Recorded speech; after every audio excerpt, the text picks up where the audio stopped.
श्री गणेशाय नमः। ओम नमः शिवाय। ओम सां शिवाय नमः। ओम पार्वत्यै नमः। ओम उमा महेश्वराभ्यां नमः। ओम गौरै नमः। ओम गणेशाय नमः। ओम कार्तिकेय नमः। ओम नमः शंभवाय च मयोभवाय च नमः शंकराय च मयस्कराय च नमः शिवाय च शिवतराय च। ओम नमः शिवाय। मुदाकरात् मोदकं सदा विमुक्तिसाधकं कलाधरावतंसकं विलासिलोकरञ्जकम् अनायकैकनायकं विनाशितेव दैत्यकं नताशुभाशुनाशकं नमामि तं विनायकम्। नतेतरातिभीकरं नवोदितार्कभास्वरं नमत्सुरारिनिर्झरं नतादिकापदुद्धरम् सुरेश्वरं निधीश्वरं गजेश्वरं गणेश्वरं महेश्वरं तमाश्रये परात्परं निरन्तरम् समस्तिलोकशङ्करं निरस्तदैत्यकुञ्जरं धरेतरोदरं वरं वरेभवक्तमक्षरम् कृपाकरं क्षमाकरं मुदाकरं यशस्करं मनस्करं नमस्कृतं नमस्करोमि भास्वरम् अकिञ्चनार्तिमार्जनं चिरन्तनोक्तिभाजनं पुरारिपूर्वनन्दनं सुरारिगर्वचर्वणम् प्रपञ्चनाशभीषणं धनञ्जयातिभूषणं कपोलदानवारणं भजे पुराणवारणम् नितान्तकान्तदन्तकान्तिमन्तकान्तकात्मजम् अचिन्त्यरूपमन्तहीनमन्तरायकृन्तनम् हृदयन्तरे निरन्तरं वसन्तमेव योगिनं तमेकदन्तमेव तं विचिन्तयामि सन्ततम् महागणेशपञ्चरत्नमादरेण योऽन्वहं प्रजल्पति प्रभातके हृदि स्मरन् गणेश्वरम् अरोगतां तोषतां सुसाहितीं स्फुत्रतां समाहितायुरष्टभूतिमभ्युपेति सोचिरात् निशुम्भशुम्भमर्दिनीं प्रचण्डमुण्डखण्डिनीं वने रणे प्रकाशिनीं भजामि विन्ध्यवासिनीं त्रिशूलरत्नधारिणीं धराविघातहारिणीं ग्रहे ग्रहे निवासिनीं भजामि विन्ध्यवासिनीं दरिद्रदुःखहारिणीं सतां विभूतिकारिणीं वियोगशोकहारिणीं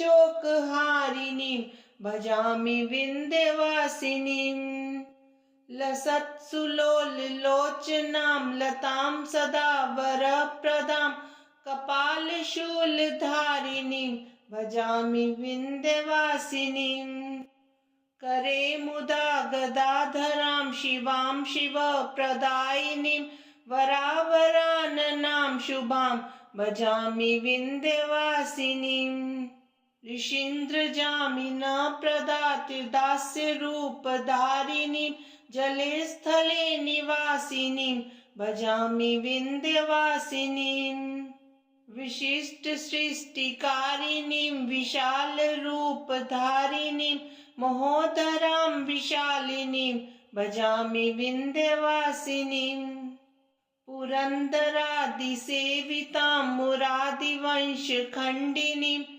विशुद्धबुद्धिकारिणीं भजामि विन्ध्यवासिनीं पार्वतेयं महाकायं रिद्धिसिद्धिवरदायकं गणपतिं निधिपतिं सर्वजनलोकनायकं रुद्रप्रियं यज्ञकायं नमामि हे दीर्घकायकम्। हे गजानन गिरिजानन्दन रक्ष मां देव रक्ष माम्। एकदन्तं कृपानन्तं सर्वाङ्गसुन्दरदर्शनम् वक्रतुण्डं दिव्यरिण्डम् अपूर्वमङ्गलस्पर्शनम् लम्बोदरं पीताम्बरं नमामि हे रोमहर्षणम्। हे गजानन गिरिजानन्दन रक्ष मां देव रक्ष माम्। प्रेममूर्तिं कामपूर्तिं चराचर हृदयस्पन्दनं मन्त्रमुग्धं पापदग्धम् अग्रपूज्य देववन्दनम्। प्रथमेशं श्रीगणेशं नमामि हे गौरीनन्दनम्। हे गजानन गिरिजानन्दन रक्ष मां देव रक्ष माम्। दिव्यतेजं कविराजं योगिजन आत्मकारकं शिवानन्दं पराद्वन्द्वं भावप्रद प्रेमधारकं विघ्ननाशं दीर्घश्वासं नमामि हे गर्वमारकम्। हे गजानन गिरिजानन्दन रक्ष मां देव रक्ष माम्। प्रथमं मयूरेश्वरं द्वितीयं सिद्धिविनायकं ततश्च बल्लालेश्वरम् अस्तिवरदविनायकं पञ्चमं चिन्तामणिदेवं षष्ठं च गिरिजात्मजम् विघ्नेश्वरं महागणपतिं नमामि अष्टदेवम्। हे गजानन गिरिजानन्दन रक्ष मां देव रक्ष माम्। तरुणी लभते वरं च प्रीत्यार्थी लभते प्रेममम् विद्यार्थी लभते विद्यां च मोक्षार्थी लभते धाममम्। अर्थार्थीं लभते अर्थं च कामार्थी लभते काममम्। हे गजानन गिरिजानन्दन रक्ष मां देव रक्ष माम्। ॐ संरामि देवदेवेश वक्रतुण्डं महाबलं षडक्षरं कृपासिन्धु नमामि ऋन्मुक्तये। महागणपतिं देवं महासत्वं महाबलं महाविघ्नहरं सौम्यं नमामि ऋन्मुक्तये। एकाक्षरम् एकदन्तम् एकब्रह्म सनातनम् एकमेवाद्वितीयं च नमामि ऋन्मुक्तये। शुक्लाम्बरं शुक्लवर्णं शुक्लगन्धानुलेपनं सर्वशुक्लमयं देवं नमामि ऋन्मुक्तये। रक्ताम्बरं रक्तवर्णं रक्तगन्धानुलेपनं रक्तपुष्पे पूज्यमानं नमामि ऋन्मुक्तये। कृष्णाम्बरं कृष्णवर्णं कृष्णगन्धानुलेपनं कृष्णपुष्पे पूज्यमानं नमामि ऋन्मुक्तये। पीताम्बरं पीतवर्णं पीतगन्धानुलेपनं पीतपुष्पे पूज्यमानं नमामि ऋन्मुक्तये। नीलाम्बरं नीलवर्णं नीलगन्धानुलेपनं नीलपुष्पे पूज्यमानं नमामि ऋन्मुक्तये। धूम्राम्बरं धूम्रवर्णं धूम्रगन्धानुलेपनं धूम्रपुष्पे पूज्यमानं नमामि ऋन्मुक्तये। सर्वाम्बरं सर्ववर्णं सर्वगन्धानुलेपनं सर्वपुष्पे पूज्यमानं नमामि ऋन्मुक्तये। भद्रजातं च रूपं च पाशाङ्कुशधरं शुभं सर्वविघ्नहरं देवं नमामि ऋन्मुक्तये। ये पठेत् ऋन्हरं स्तोत्रं प्रातःकाले सुधीनरः षण्मासाभ्यन्तरे चैव ऋन्छेदो भविष्यति। भज गौरीशं भज गौरीशं गौरीशं भज मन्दमते। जलभवदुस्तर जलधिसुतर्णं ध्येयं चित्ते शिवहरचरणम्। अन्योपायं नहि सत्यं ज्ञेयं शङ्कर शङ्कर नित्यम्। भज गौरीशं गौरीशं भज मन्दमते। दारापत्यं क्षेत्रं वित्तं देहं गेहं सर्वमनित्यम्। इति परिभाव्य सर्वं सारं गर्भवकृत्या स्वप्नविचारम्। भज गौरीशं गौरीशं भज मन्दमते। मल्वे चित्ते पुनरवृत्ति पुनरपि जननी जठरोत्पत्तिः। पुनरप्याशाकुलितं जठरं किं नहि मुञ्चसि कथयश्चित्तम्। भज गौरीशं गौरीशं भज मन्दमते। मायाकल्पितमेन्द्रं जालं नहि तत् सत्यं दृष्टिविकारम्। ज्ञाते तत्त्वे सर्वं सारं मा कुरु विषयविचारम्। भज गौरीशं गौरीशं भज मन्दमते।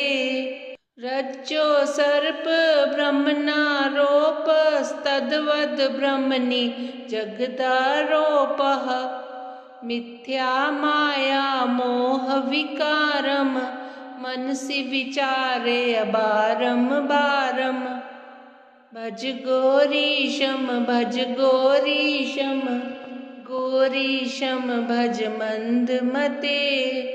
अध्वरकोटि गङ्गा गमनं कुरुते योगं चन्द्रियदमनं। ज्ञानविहीने सर्वं तेन भवति मुक्तो जन्मशतेन। भज गौरीशं गौरीशं भज मन्दमते। सोऽहं हंसो ब्रह्मो वाहं शुद्धानन्दस्तत्त्वपरोऽहम्। अद्वैतोऽहं सङ्गविहीने चन्द्रिये आत्मनि निखिले लीने। भज गौरीशं गौरीशं भज मन्दमते। शङ्कर किङ्कर मा कुरु चिन्तामणिना विरचितमेतत्। यः सद्भक्त्या पठति नित्यं ब्रह्मनिलीनो भवति सत्यम्। भज गौरीशं गौरीशं भज मन्दमते। मधुरं मधुरेभ्योऽपि मङ्गलेभ्योऽपि मङ्गलम्। पावनं पावनेभ्योऽपि हरिर्नामेव केवलम्। आब्रह्मस्तम्भपर्यन्तं सर्वं मायामयं जगत्। सत्यं सत्यं पुनः सत्यं हरिर्नामैव केवलम्। स गुरुः स पिता चापि सा माता बान्धवोऽपि स। शिक्षेत् चेत् सदा स्मर्तुं हरिर्नामेव केवलम्। निःश्वासे नहि विश्वासः कदा रुद्धो भविष्यति। कीर्तनीयर्मतो बाल्यात् धरेर्नामेव केवलम्। हरिः सदा वसेत् तत्र यत्र भागवता जनाः गायन्ति भक्तिभावेन हरेर्नामेव केवलम्। अहो दुःखं महादुःखं दुःखाद् दुःखतरं यतः काचार्थं विस्मृतं रत्नं हरेर्नामेव केवलम्।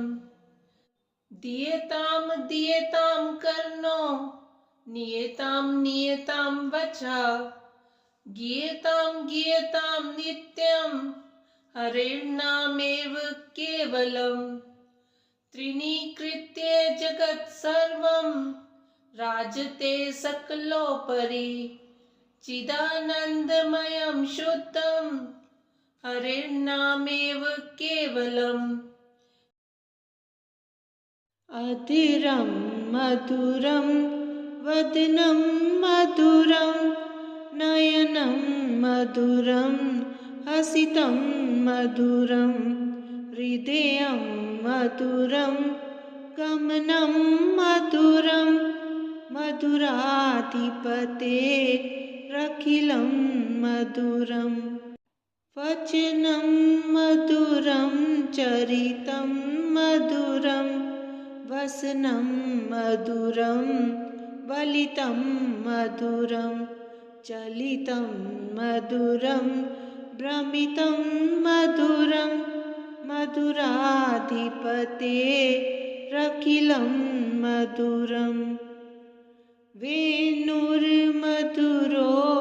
रेणुर्मधुरा पाणिर्मधुरा पादो मधुरा नृत्यं मधुरं सख्यं मधुरं मधुराधिपतेरखिलं मधुरम्।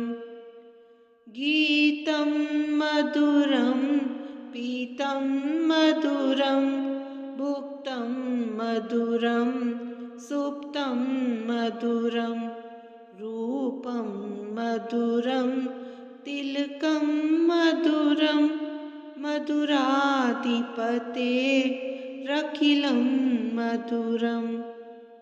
कर्णं मधुरं तर्णं मधुरं हर्णं मधुरं रमणं मधुरं वमितं मधुरं शमितं मधुरं मधुराधिपतेरखिलं मधुरम्। गुञ्जा मधुरा माला मधुरा यमुना मधुरा वीची मधुरा सलिलं मधुरं कमलं मधुरं मधुराधिपतेरखिलं मधुरम्।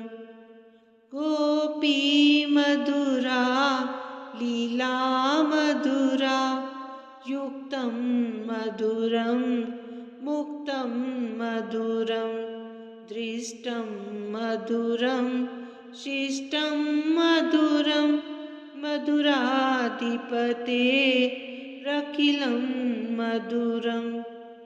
गोपा मधुरा गावो मधुरा यष्टिर्मधुरा सृष्टिर्मधुरा दलितं मधुरं फलितं मधुरं मधुराधिपतेरखिलं मधुरं मधुराधिपतेरखिलं मधुरम्।